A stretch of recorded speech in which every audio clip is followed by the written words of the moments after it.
ซ้ำเนื้อมันก็สิแบบเอิ้นว่าชิวๆหน่อยหนึ่งเนาะเอากับบริมานี่ประมาณเกือบ3 ปีครั้งสุดท้ายก็คือมาเฮ็ดสารคดีเกี่ยวกับไฟฟ้าของทานคำผายแล้วก็การเดินทางมาที่นี่ถือว่าสะดวกหลายนอกจากว่ามีเครื่องบินเนาะว่าจะเป็นลาวสกายเวย์หรือว่าลาวแอร์ไลน์เนาะส่งฮอดทันทีเลยการเดินทางสะดวกหลายจุดหมายปลายทางของเขามื้อนี้นั่นก็คือภูผาทีซึ่งเป็นจุดสำคัญในสมรภูมิการสู้รบระหว่างเวียดนามกับสหรัฐอเมริกาในสมัยก่อนเพราะฉะนั้นมื้อนี้เฮาไปเบิ่งกันว่าห้องห้อยต่างๆที่คงเหลืออยู่นี่สิเป็นแนวใดและสิ่งสำคัญมีความเป็นมาจังใดการสู้รบแบบดุเดือดในสมัยก่อนและส่งผลอันใดแน่มาฮอดปัจจุบันเราต้องไปเบิ่งกันแต่ตอนนี้ขอซิมกาแฟแซ่บๆซะก่อน ย่อมใจยางขาลอยแน่เอาซั่นแม่นบ่ติยางแท้ ยางแท้ เตรียมทากเด้อเตรียมทากเด้อทากหลายได้ว่าซั่น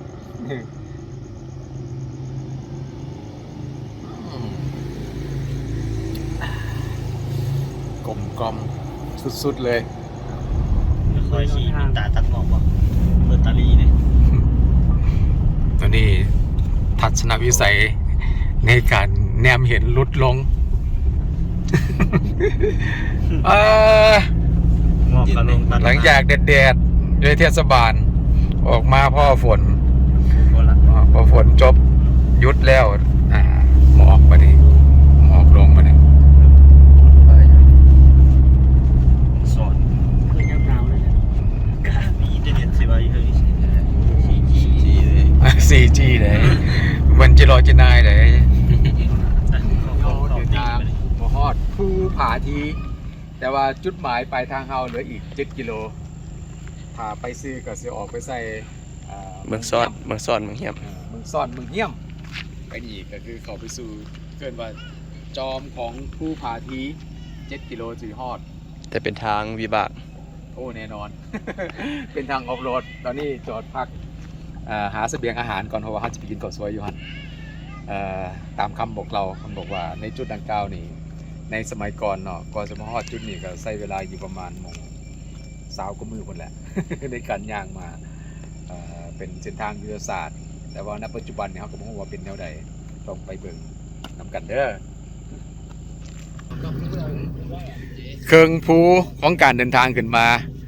สุดเลยก็ในจุดดังกล่าวนี่เนาะที่ข้าพเจ้ายืนอยู่นี่ก็ความสูงจากระดับน้ำทะเลประมาณ 1,000 เมตรโอ้ แต่ว่าจุดสูงสุดที่เราจะไปคืออยู่ทางหลังข้าพเจ้า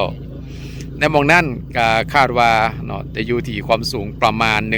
1,500 เมตรจากระดับน้ำทะเลตื่นเต้นหลายเพราะว่าเป็นครั้งตะมิดในการเดินทางขึ้นมายังภูผาทีระยะทางยังเหลืออีกประมาณ5 กิโลเมตรไปเบิ่งกันต่อ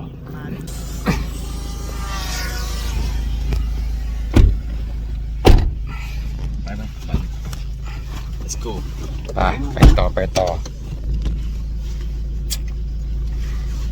มื้อนี้เป็นมื้อพิเศษมื้อนี้มีคนขับรถให้ปกติขับเอง มามื้อนี้มีลูกชายขับให้สบายดีสบายแน่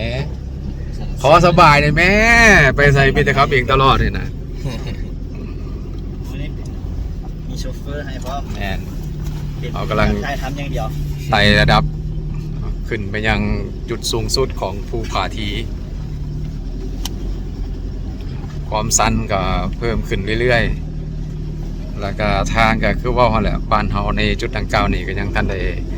โปรแปลงพื้นฐานของรางให้มันสัดเสร็จก็คือว่านะเนาะจะให้มันดีเบิดทุกหม่องทุกแจกก็คือสิเป็นไปบ่ได้ มันก็ต้องมีหน่อยนึงสำหรับผู้ที่มักในการที่จะออฟโรดขึ้นไปจุดดังกล่าว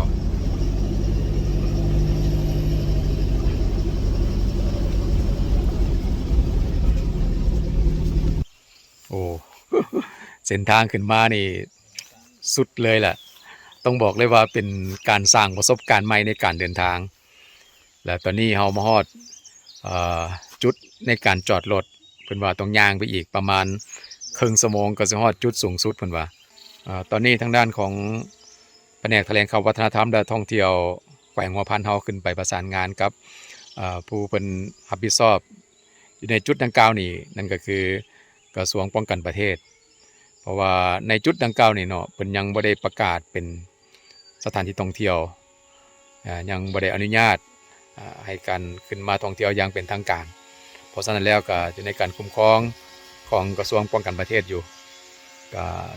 เป็นไปประสานงานเพื่อที่จะขออนุญาตขึ้นไปพร้อมกับผู้ที่จะให้ข้อมูลต่างๆของการท่องเที่ยวสนับสนุนการเดินทางโดย